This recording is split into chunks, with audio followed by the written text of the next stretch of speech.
Казахстане внезапно вырос урожай зерна, но есть одна проблема – был ли он. Разница миллионы тонн, и она подозрительно совпадает с объемами российского зерна. Фонд Бюро расследований коррупции разобрался, как импорт превращается в отечественный урожай, и кто на этом зарабатывает сотни миллионов долларов. Полиция жолақ сызықтарында қателік болғанын мойындап, бәрімізде адамбыз, қателесуіміз мүмкін екенін айтты. Угроза ящура, о которой раньше говорили как о внешней, похоже уже внутри Казахстана.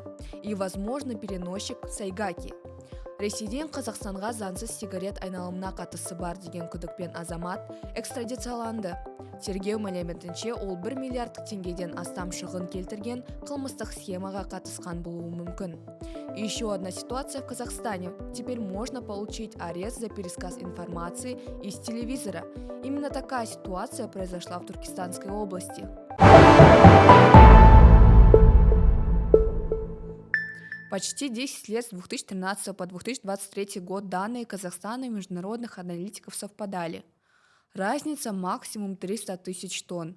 Но в 2024 году все меняется. Разрыв уже 2,8 миллиона тонн по пшенице и около 4 миллионов тонн по зерну в целом. Методика подсчета не менялась, значит, изменилось что-то другое. И это что-то слишком большое, чтобы быть ошибкой. По официальным данным, в стране рекордный урожай. По независимым оценкам значительно меньше. И это подтверждает сразу несколько источников: отраслевые союзы, международные аналитики, спутниковые данные. Но главное – масштаб. Это лишние миллионы тонн, почти совпадают с объемом зерна, которые поступают из России. То есть возникает простой вопрос: это урожай или все-таки импорт? Схема состоит из 3 этапов. Сначала ввоз. Российское зерно пересекает границу, часто без полноценного контроля веса. По оценкам, только здесь бюджет теряет до 800 миллионов долларов в год. Дальше оформление. Зерно записывают как казахстанское через крестьянские хозяйства, иногда фиктивные. Система простая, самодекларирование, проверок почти нет. Что записали, то и стало урожаем. То есть российское зерно становится казахстанским на бумаге. И 3-й этап – экспорт. Тоже зерно уходит в Узбекистан, Таджикистан, Афганистан, но уже с казахстанскими сертификатами и без транзитных платежей. Важно, это не новая схема. Серый поток фиксируют как минимум с 2019 года, а в 2021 уже говорили о завышении данных. То есть проблема была известна заранее, теперь реакция государства. С 23 по 24 год Казахстан 4 раза вводил запрет на импорт пшеницы. Причина – борьба с серыми схемами.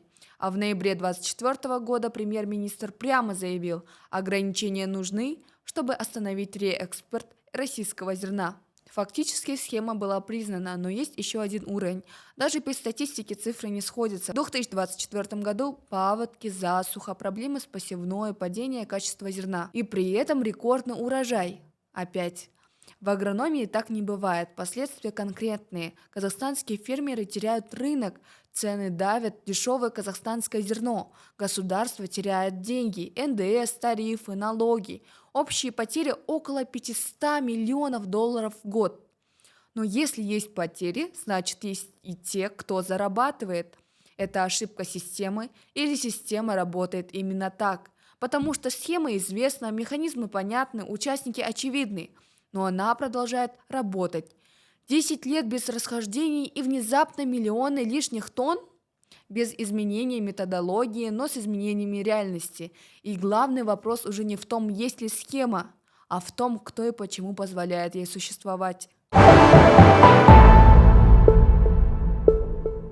Астанадағы мәңгілік ел даңғылындағы жолақ сызықтары жүргізушілер арасында сұрақ тудырды. Сызықтар қысық, кей жері өшкен және бір-біріне қайшы көрінген. Учаскеде ескі сары автобус жолағының белгісі жаңа ақ сызықпен қабаттасып, түсініксіз жағдай қалыптастырған.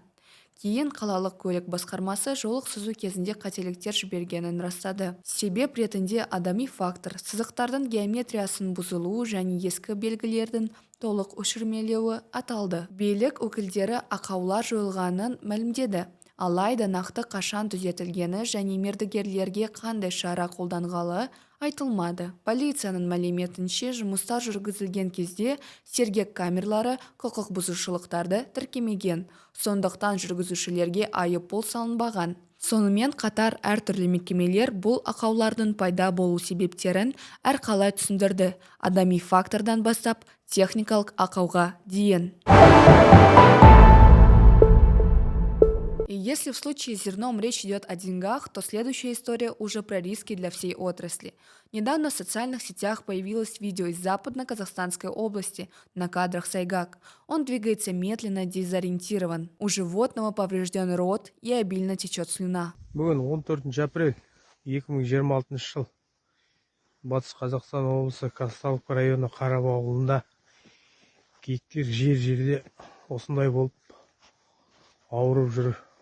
Это не поведение здорового животного. Параллельно эксперты в отрасли высказываются о эпизодических ситуациях в стране. Гайса Абсатиров, доктор ветеринарных наук, председатель общественного объединения ветеринарные врачи ЗКО, опубликовал, что свежие случаи клинических признаков, характерных для ящура, фиксируются именно в зонах обитания и миграции сайгаков на территории ЗКО. Причем речь может идти не о типичном для региона варианте вируса. Традиционно в Казахстане фиксировался О-штамм ящура, однако некоторые эксперты уверяют, что у сайгаков выявляются признаки СЭТ-штамма. Этот штамм характерен для Европы и ранее не считался типичным для Казахстана. Откуда он мог появиться? Вопрос открытый.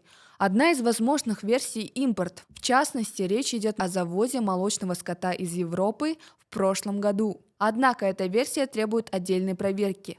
ФБРК проводит собственное расследование, об этом мы еще подробно расскажем в скором времени. Но вернемся к сайгакам. Сайгак не просто дикое животное, он может проходить сотни километров за несколько дней, пересекать регионы и границы, то есть потенциально распространять инфекцию сразу на большие территории. Чтобы понять масштаб, важно посмотреть шире. Казахстан сейчас фактически находится между двумя очагами риска. С одной стороны Россия.